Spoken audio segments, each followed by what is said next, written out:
नवरात्रि की मंगल कामनाएं। नवरात्रि को देवत्व के स्वर्ग से धरती पर उतरने का विशेष पर्व माना जाता है।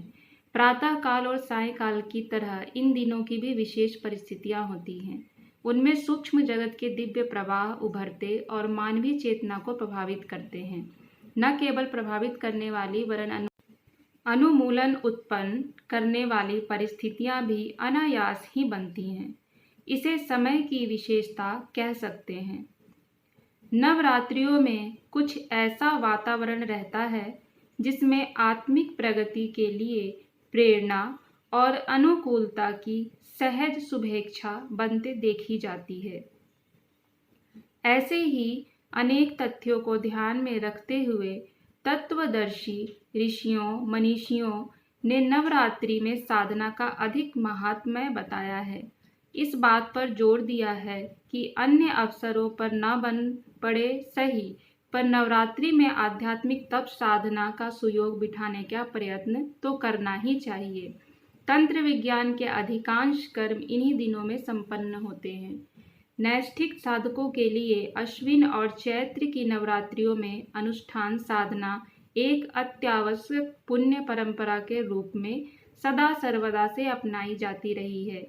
24,000 गायत्री महामंत्र द्वारा लघु अनुष्ठान साधकों के लिए अनिवार्य है।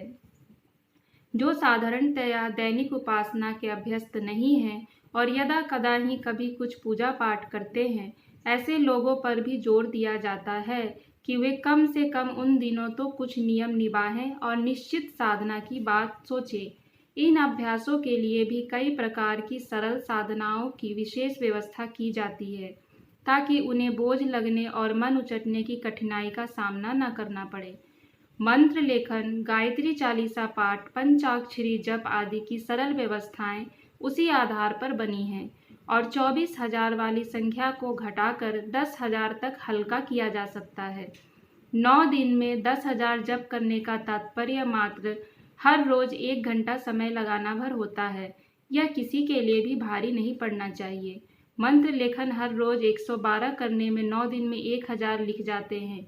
यह भी एक अनुष्ठान है। गायत्री चालीसा के हर दिन 12 पाठ करने से नवरात्रि में 108 हो जाते हैं। कितना सरल है यह विधान।